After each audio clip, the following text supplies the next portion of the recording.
आपका स्वागत है। ये केवल शाम को दिखाई जाती है। आज जो फिल्म मैं लाया हूँ ये हॉरर 2020 का लेटेस्ट फिल्म संग्रह है, द मर्चुरी कलेक्शन। 4 छोटी कहानियों से बना, एक दूसरे से अलग। फिल्म शुरू होती है, लड़के ने पहाड़ के सामने एक हवेली में अखबार दिया। वो देख रहा था। बहुत देर तक जब कोई अखबार को लेने नहीं आया, लड़का सोचने लगा और फिर विला के अंदर चला गया। लेकिन जमीन पर कागज पर एक बड़ी लाइन लिखी थी, हाल ही में शहर में कई हत्याएं हुई हैं। लड़का हवेली के सामने आया और दरवाजा बंद किया और फिर हैंडल के छेद के अंदर से वो हवेली में देखने लगा। उसे डरावनी आंखें दिखाई देती हैं। फिर दरवाजे का हैंडल हिलना शुरू हो गया। फिर दरवाजा खुला, दृश्य बदलता है। इस हवेली में एक लड़के के लिए एक स्मारक समारोह का आयोजन। इससे पता चलता है कि ये स्थान मुर्दा घर है। ये सबसे मजेदार घर भी है। समारोह समाप्त होने के बाद शरी डाक ने लड़के के रिश्तेदारों को देखा। शरीर का अंतिम संस्कार करने की तैयारी करते हैं। बाहर बारिश का मौसम होने लगा। डाक को पता था कि ऐसा कुछ होने वाला है। दरवाजे पर ताला लगाने के बाद उन्होंने लड़के के शरीर के सामने एक लड़की को देखा। ताबूत का ढक्कन खोलने ही वाली होती है। डाक रोकता है। लड़की ने बताया, मैं सैम हूँ। बाहर रिक्रूटमेंट का स्टिकर देखा, इसलिए मैं नौकरी के लिए आवेदन करने आई हूँ। पता नहीं कि क्या वो अभी भी लोगों को भर्ती कर रहे हैं। डाक ने कहा, हमेशा। जब अनुबंध पर हस्ताक्षर करने की तैयारी चल रही थी, सैम ने पाया कि घर में कई किताबें थी। उसने मजाक में कहा कि क्या ये जगह मुर्दा घर नहीं है, लाइब्रेरी की तरह लेआउट क्या है। डाक ने बताया, यहाँ हर किताब हर अतिथि की मृत्यु के बारे में है। और फिर ऐसे धीरे धीरे ज्यादा से ज्यादा किताबें हो गयी। सैम ने सुना और उत्साहित हो गई।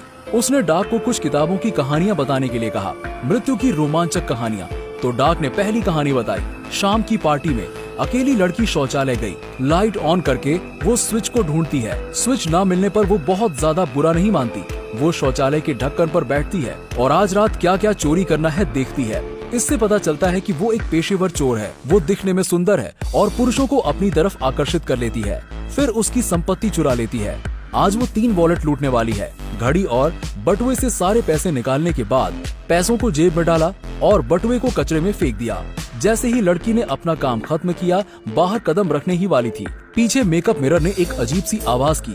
ऐसे जगह पर छिपे हुए खजाने होते हैं। जैसे उसका पेशा ही था दरवाजे को खोलना। लड़की ने सफलतापूर्वक दरवाजा तो खोला, लेकिन उसका हाथ घायल हो गया। जब लड़की घाव से निपट रही थी, अचानक दरवाजा खुला और फिर कुछ पास आने लगा। वो डोर फ्रेम को पकड़ती है, उसे बाहर निकालने के लिए अपनी पूरी ताकत लगाती है। फिर दरवाजा खुला, लेकिन अंदर कोई खजाना नहीं है, लेकिन एक तंबू से भरा राक्षस है। लड़की चिल्लाई और जल्दी से दरवाजा बंद कर दिया। दरवाजे को कसकर पकड़ लिया। फिर राक्षस चुप हो गया। लड़की ने कमरे की 9.9 मीटर की दूरी से दरवाजे पर देखा। वो धीरे से दरवाजे की ओर चल रही थी, राक्षस से डर के कारण। लेकिन फिर उसी वक्त जमीन पर घड़ी गिर गई, जिसने आवाज की। लड़की ने जमीन पर घड़ी देखी, फिर सोचा, ओ नो, मैं तो मर गई। दरवाजा धीरे से खुला। अनगिनत टेंटेकल बाहर निकलते हैं।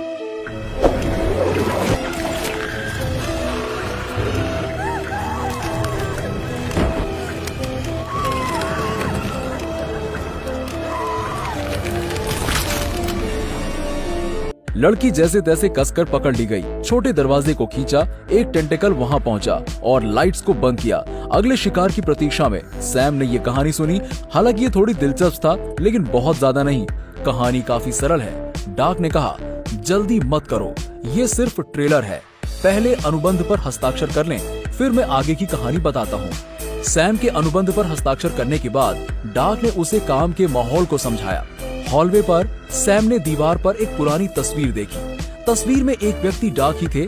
सैम ने डाक से पूछा, आखिर आप कितने साल के थे उस वक्त? डाक ने कहा, मैं भूल गया कि मैं उस वक्त कितने साल का था। फिर उन्होंने सैम को दूसरी कहानी सुनाई। कॉलेज में जैक नाम का हैंडसम मैन नए नामांकित जूनियर का ब्रेन वॉश किया जा रहा है। शरीर की स्वतंत्रता के बारे में सोचते हुए फिर उन्हें परिवार के उपकरण बताए गए और रात के खाने के लिए उन्हें आमंत्रित किया। उद्देश्य अच्छी तरह से दिख रहा है, उन्हें डेट करना चाहते हैं। फिर उसने लाल रंग के कपड़ों में एक लड़की को देखा। उन बातों से लड़की उसकी मदद नहीं कर सकती थी, लेकिन फिर वो जैक के निमंत्रण पर सहमत हुई। स्कूल नोटिस बोर्ड पर बहुत लापता पुरुष छात्र के नाम थे। रात में जैक ने एक सुंदर कपड़े पहने थे। लड़कियां भी निर्धारित कार्यक्रम में आईं। उन 2 को शायद भूख लग रही थी। ऐसी स्थिति में ज्यादा कहने की जरूरत नहीं है। वो कमरे में आए। लड़की ने जैक से पूछा, हाल ही में कई छात्र गायब हुए, क्या आपको डर नहीं लगता? शायद मैं अपराधी हूँ। जैक ने ये बोलते हुए परवाह नहीं की। वैसे उन बदकिस्मत लोगों पर हंसना गलत है। लड़की मुस्कुराई। 3 मिनट आगे अगले दिन सुबह तक जैक जब उठा, लड़की चली गई थी और दर्पण पर अपना फोन नंबर लिख गई थी। जैक मुस्कुराया। वो कई लड़कियों के साथ था, लेकिन कभी भी किसी को याद नहीं किया। उसने सीधे फोन नंबर मिटा दिया, लेकिन फिर भी ठीक है। जैक ने कुछ अजीब सा महसूस किया, जैसे कल के भोजन की उल्टी होने वाली हो। दोस्तों ने उसे छेड़ा, जीत पहले से ही। जैक अस्पताल में जांच के लिए पहुंचे। डॉक्टर द्वारा जांच पूरी करने के बाद वो दंग रह गए। फिर वहां से निकलते वक्त जैक ने रिपोर्ट को उठाया। ये वास्तव में लिखा था कि वो गर्भवती थी। जैक पूरी तरह से घबरा गई थी। उसने घर जाते समय गर्भ निरोधक की एक बोतल ली, लेकिन बोतल ने काम नहीं किया। इस समय उसका पेट ऐसा लग रहा था कि वो 8 महीने की गर्भवती है। उसे पता था कि ये कल वाली लड़की से संबंधित है। उसने फोन उठाया। सौभाग्य से उसने उसका फोन नंबर डिलीट नहीं किया था। लड़की का पता जानने के बाद जैक ने कार की चाबी ली, लड़की के घर गया, लेकिन सीढ़ियों पर ही रुक गया। उसके दोस्त वहाँ इकट्ठा हुए उसको बधाई देने, उसकी अभी तक 67 गर्लफ्रेंड के लिए। जैक को भी इस पर गर्व था। उन्होंने जैक को ऊपर उठाया और घुमाने लगे। जैक को पेट में दर्द होने लगा। जैक ने अपने अग्निमय तरल चीज को तोड़ दिया। ये सीन बेहद शर्मनाक था कि जैक ने कार की चाबी चुरा ली और फिर लड़की के घर के लिए फटाफट जाने लगा। जैक को देखकर लड़की की मां दंग रह गई। इससे कोई भी आश्चर्यचकित नहीं हुआ। उसने डाइनिंग टेबल को सर्जिकल चेयर में बदल दिया। जैक को भालू बनाने की तैयारी हुई और लड़की वहाँ खड़ी फोन सुन रही थी। वो किसी से बात कर रही थी। उसे जैक की भावनाओं का कोई ख्याल नहीं था। जैक बेहद क्षीण था। उन्होंने लड़की के माता पिता से पूछा, सिजेरियन? लड़की के पिता ने जवाब दिया, साधारण जन्म ठीक है। जैक को अभी पूरी बात समझ नहीं आई थी कि पेट में दर्द और शुरू हो गया। लड़की ने अपने कान ढक लिए। फिर बच्चे का जन्म हुआ। जैक की भी बच्चे को जन्म देते वक्त मृत्यु हो गई। लड़की की माँ, बच्चे को पालना में रखो। जब वो वहाँ से निकली,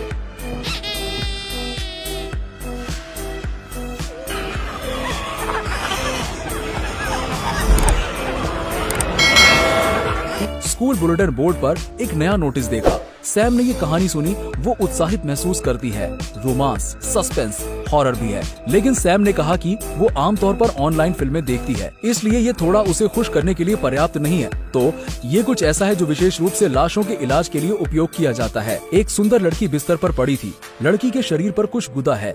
हाथ पर एक अंगूठी है। इस पर लिखा है, यहाँ तक की मृत्यु भी नहीं बदलेगी। हम इसको ऐसे भी बोल सकते हैं, मृत्यु तक प्यार। फिर डाक इस लड़की की कहानी बताता है। चर्च में वहाँ एक जोड़े की शादी होती है। जब पति शपथ लेने आया, पत्नी का चेहरा अचानक डरावना हो गया। वो जोर से चिल्लाई पति को जगाने के लिए और उसने उसे डरा दिया।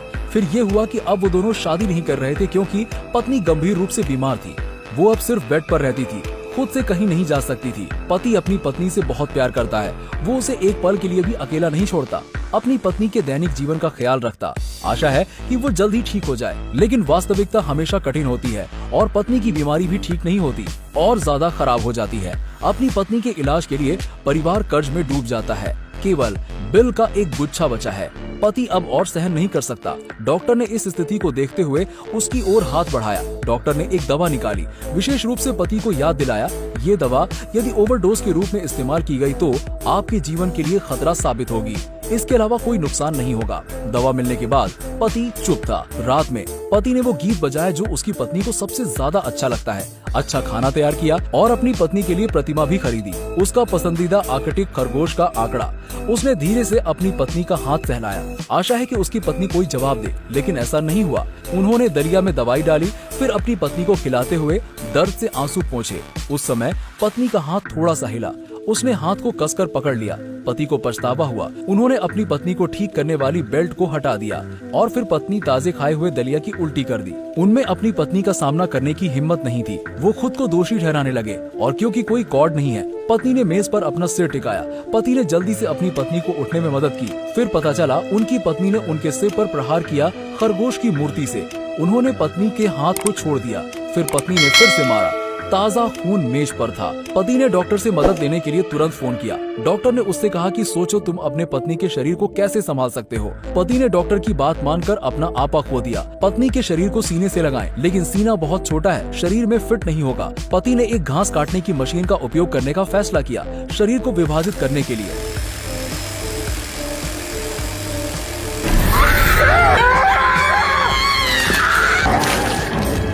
उनके कार्यों की एक श्रृंखला के बाद अंत में पति अपनी पत्नी के शरीर को सीने से लगा पाया। बस वो उसको धक्का देने वाली थी। फिर एक पड़ोसी वहाँ आया। पति ने जल्दी से बटन दबाया जो पड़ोसी के हाथ में है और एलिवेटर में रुक गया।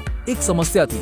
आदमी ने अपनी पूरी ताकत का इस्तेमाल किया। अंत में लिफ्ट का दरवाजा बाहर निकाला, लेकिन अभी भी वो बाहर नहीं निकल सकता था। जब तक वो चारों ओर मुड़ नहीं गया, एक बड़ी मात्रा में सीने से खून निकलने लगा। पति घबरा गया। उन्होंने सीने पर पैर रखा। लिफ्ट की छत से बाहर निकलना चाहते हैं, लेकिन लापरवाही से जमीन पर गिर गया। पति ने उठने की कोशिश की, शादी की अंगूठी उतारी और फर्श पर फेंक दी। अपनी पत्नी को नाराजगी से देखते हुए, अगर इस जीवन में मैं आपसे नहीं मिला होता तो मैं इस स्थिति में नहीं होता। सीने में रोने की आवाज आई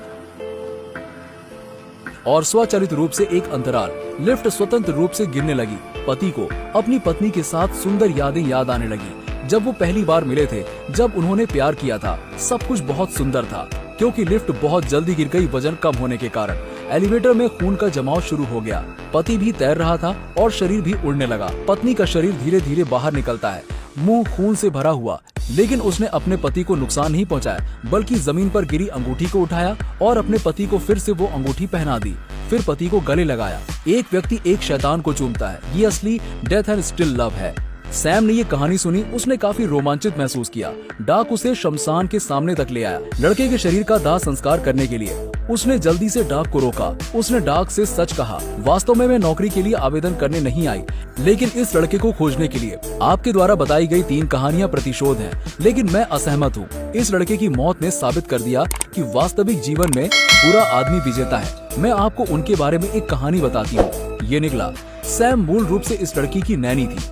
एक रात लड़के के माता पिता घर पर नहीं थे। सैम अकेले कमरे में फिल्म देख रही थी। उसके बाद वो लड़के को देखने के लिए ऊपर चली गई। फिर रात को खाना बनाना शुरू किया और रसोई में इधर उधर खेलती थी। इस समय टीवी ने तत्काल समाचार दिखाए। आसपास के एक मानसिक अस्पताल में एक दंगा हुआ। कोई मरीज भाग गया। सभी को ध्यान से दरवाजा बंद रखने को कहा गया। भोजन को ओवन में डालने के बाद सैम तुरंत कचरा बाहर फेंकने के लिए चली गई, लेकिन उसने इस बात का ध्यान नहीं दिया। दरवाजे के बगल में ग्लास पैनल टूटा हुआ था। सैम जब वापस आई तो उसने एक खूनी आदमी को देखा। टीवी अभी भी आपातकालीन संदेश दिखा रहा था।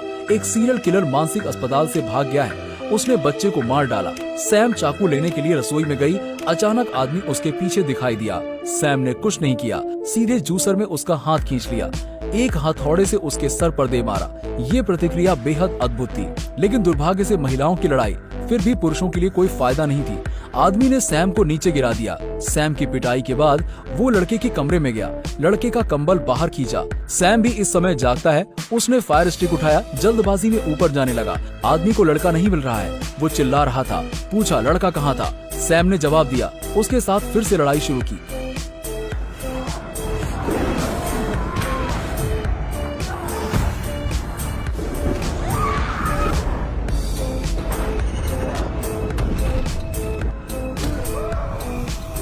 सैम को फिर से नीचे गिरा दिया गया। वो जमीन पर रेंगने के लिए संघर्ष करती रही। कातिल धीरे धीरे सामने आया। उसने सैम की गर्दन को जोर से पकड़ा। फिलहाल वो मान रहा है कि वो जीत गया था। सैम ने सीधे उसे नीचे की ओर धकेल दिया। हत्यारा गिर गया। सैम समझता है कि निराई की जड़ होनी चाहिए। उसने टेलीविजन उठाया, सीधे उसके सर पर दे मारा। बाद में मेजबान दंपत्ति लौट आए। उसने आदमी को मार दिया था और टेलीविजन पर समाचार बताया गया। वो भगोड़ा हत्यारा एक महिला है जिसने 12 बच्चों को मार डाला। उसका नाम शॉर्लोट है। इससे ये पता चला कि सैम ही कातिल थी और आदमी नैनी है। अंत में पति और पत्नी मिले। उनके बेटे का झुलसा हुआ शरीर ओवन में मिला। डाक ने सुना। वो बहुत दंग रह गया। अगर सैम हत्यारा था, वो यहाँ क्यों आया? सैम ने कहा कि वो इकट्ठा करना पसंद करती है। हर बार वो पीड़ित के दांत इकट्ठा करेगी। वो आई थी इस लड़के के दांत पाने के लिए। दांत निकालने के बाद सैम ने सीधे चाकू से डाक को चाकू मारा। वास्तविक जीवन में बुरा आदमी हमेशा विजेता होता है। जब सैम यहाँ से भागना चाहता था, डाक ने बेतहाशा हंसना शुरू कर दिया, जैसे बिल्कुल भी चोट नहीं लगी हो। ओह, बहुत अच्छे, छोटी लड़की, बधाई हो, अब आप एक आधिकारिक कर्मचारी हैं। सैम घबरा गई। वो दूर भागने लगी, लेकिन सुरक्षात्मक दीवार से टकराई। तुम इस हवेली से बच नहीं सकती। वो एक किताब घर में छिप गई, पीछे अंधेरे में। उन्होंने सैम से पूछा, क्या आप जानते हैं कि ये स्थान आपके साथ कैसे संबंधित है? डाक सामने आए। कुछ किताबें बुक शेल्फ से गिर गयी। ये किताबें अपने आप खुल जाती हैं। सारी किताबों से जला हुआ बच्चा बाहर निकलता है। ये वो लोग हैं जिनकी सैम पहले हत्या कर चुके हैं। अब वो बदला लेने के लिए आए हैं। अंत में सैम छोटे राक्षसों से घिरा हुआ था, उनके द्वारा काटे गए टुकड़ों में। जब वो दांत इकट्ठा करता है, वो जमीन पर गिर गए। छोटे राक्षसों ने अपने दांत उठाए, अपने मुंह में जोड़े। दृश्य बदलता चलता है। डार्क ने सैम के शरीर को एक साथ रखा। पैकिंग के बाद उन्होंने हवेली का दरवाजा खोला। बाहर की दुनिया को देखने के लिए उन्होंने एक गहरी सांस ली। फिर वो घर से बाहर गए। सूर्य के प्रकाश में उन्हें आराम महसूस होता है। डार्क स्टेप्स बाय स्टेप्स चलते हैं। इस खूबसूरत दुनिया को फिर से देखने के बाद डार्क ने अपनी आंखें बंद कर ली। फिर राख के ढेर में बदल गया। सैम भी जाग गई। आईने में पैच वर्क बॉडी को देखा। सैम चिल्लाई। अंत में उसने डार्क की नौकरी संभाली। यहाँ मृत्यु की कहानियों की रक्षा करने शुरू की। जब तक कि अगला उत्तराधिकारी नहीं आ जाता, वो जारी रखेगी। सैम ने पुस्तक को बंद कर दिया। जो लड़का उसके सामने बैठा है, क्या ये वही लड़का है जो समाचार पत्र लाया था? ये सब कुछ ठीक होने से पहले ही पता चल जाता है। ऐसी कहानियां हैं जो लड़के को बताती हैं। लड़का थोड़ा घबरा जाता है। वो इस जगह को छोड़ना चाहता है। सैम भी खड़ी थी। जल्दी मत करो, पहले रात का खाना खा लो। दरवाजा बंद हो गया। कोई नहीं जानता लड़के का परिणाम। इसका मतलब कि फिल्म में 4 कहानियां हैं, बस एविल लोग और प्रतिशोध। ये 4 कहानियां सभी एक व्यक्ति दिखाई देते हैं। एक डॉक्टर पहली कहानी में, उसका बटुआ लड़की द्वारा चुराया गया। दूसरी कहानी में उन्होंने जैक के स्वस्थ होने की जांच की। तीसरी कहानी में उन्होंने पति को दवा दी। वो टेलीविजन में दिखाई दिया। निर्देशक ने बहुत भ्रमित करने वाला तरीका इस्तेमाल किया। 4 कहानियों को एक साथ जोड़ने के लिए, गहराई से जानने के लिए इस मुद्दे पर ये सब गलत है। मैं किसी को देखता हूँ जो विशेष रूप से इन 4 कहानियों के लिए कविता लिखे। मुझे ये बहुत दिलचस्प लगा। बुद्ध को चढ़ाने के लिए फूल उधार, नौसैनिक महिला चोर, पुरुष बगुला हमेशा हो सकता है, 9 बीमारियों वाला ऋषि। सामान्य घर को प्रतिपूर्ति की आवश्यकता है। ठीक है, ये अंत है। अगली फिल्म में देखें।